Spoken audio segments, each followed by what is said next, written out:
Sebelum saya punya klinik, tadinya saya model salah satu klinik kecantikan. Itu cerita 12 tahun yang lalu. Dan klinik saya ini sudah 12 tahun. Saya tertarik buka klinik kecantikan karena saya melihat kok kayaknya keren ya, maksudnya yang mukanya jerawatan kok bisa mulus gitu. Terus yang agak gemuk badannya kok bisa langsing, terus muka juga bisa jadi tirus. Jadi saya tertarik untuk membuka klinik kecantikan dan terbukalah 12 tahun yang lalu.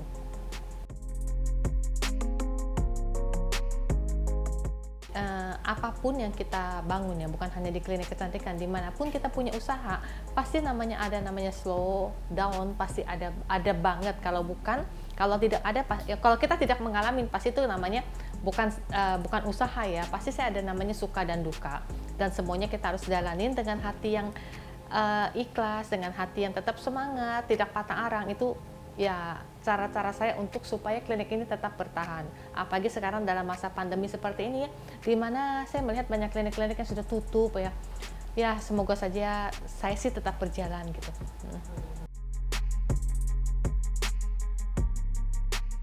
Pada saat masa pandemi, klinik saya bukan hanya tidak ada pasien tapi tutup, benar-benar tutup, di mana tidak boleh ada lagi pasien-pasien yang datang. Cara saya untuk menyikapinya, saya menjual dengan home care, dan saya juga mendatangkan pasien saya dengan dokter, dengan perawat, dengan APD yang lengkap. Saya datang ke pasien gitu. Jadi tidak menunggu pasien datang kemari, tapi saya datang ke pasien. Itulah yang namanya kita tidak tahu apa yang akan terjadi. Makanya saya harus berputar, harus berpikir gimana strateginya supaya klinik tetap berjalan, tetap survive di masa pandemi, di mana klinik tutup, mall tutup. Kebetulan kan klinik saya berada di mall, mallnya pun tutup, benar-benar tutup. Jadi saya harus memutar otak supaya saya bisa tetap bertahan, tetap survive dengan cara saya mendatangkan pasien home care. Dan pada saat menghadapi pandemi, pada saat seperti ini, di mana mall sudah mulai buka, lalu karyawan saya semuanya langsung bilang ke pasien-pasien saya yang lama, dan akhirnya mereka pun segera datang berbondong-bondong. Mungkin pertama sudah jenuh juga ya, kelamaan di rumah. Yang kedua pasti mukanya juga kusam segala macam, makanya mereka datang dengan senang hati. Ya sampailah sekarang ini. Sebenarnya gini, klinik saya sendiri sudah berjalan 12 tahun. Pada saat itu saya bernama Airpur. Kenapa saya ganti Aircella? Rencana saya mau ada stem cell. Makanya disebutnya renew your cell. Saya tadinya mau ada stem cell, tapi ternyata berjalan kemari stem cell ini masih ada pro dan kontra. Jadi saya masih melihat ke depannya seperti apa. Sebenarnya saya sendiri sudah 12 tahun dan tetap berada di Mall of Indonesia.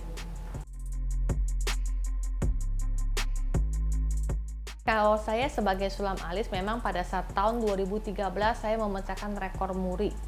Ini rekor murinya ya, tahun 2013.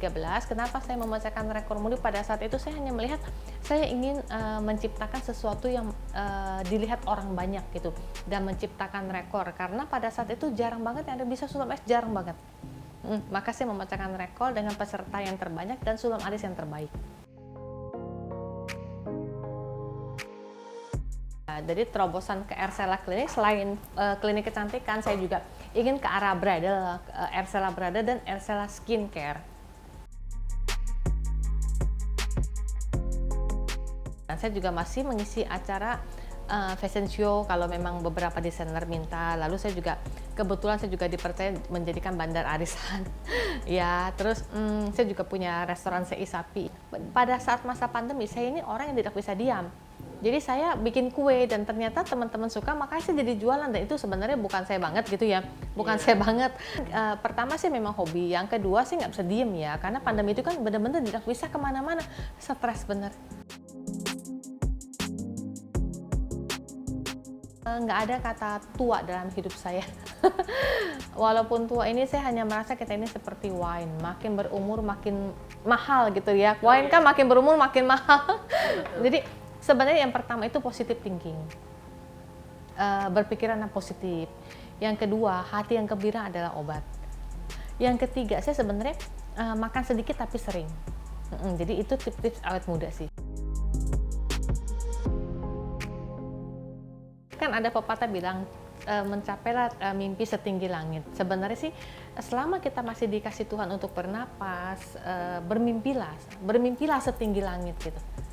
tetap harus ada impian-impian gitu. Kita jangan hanya puas di satu sisi aja. Dan sebenarnya saya tidak setuju kalau ada yang bicara biarkanlah seperti air yang mengalir. Saya sebenarnya kurang setuju dengan istilah seperti itu. Kenapa biarkanlah air yang mengalir? Kalau air yang mengalirnya bagus, kalau air yang mengalirnya tidak baik, masa kita ikutin arus? Kan enggak. Kita hidup itu harus punya terencana. Kalau kita nggak ada terencana, amburadul itu.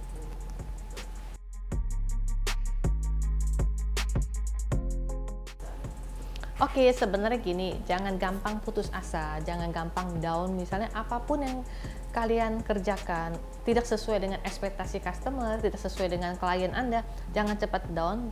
Sebenarnya terima kasihlah terhadap orang-orang yang mengkritik kamu gitu, mengkritik Anda itu terima kasih karena dari sana kamu baru tahu kekurangan kamu apa. Karena kan kamu nggak bisa lihat diri sendiri dengan tidak bisa menilai diri sendiri. Jadi terima kasihlah kalau ada yang mengkritik Anda, karena kritik itu adalah satu-satu hal yang membuat Anda jadi lebih bangkit, lebih tahu lagi kekurangan kamu di mana. Tetap semangat, apapun yang terjadi tetap semangat, jangan patah semangat.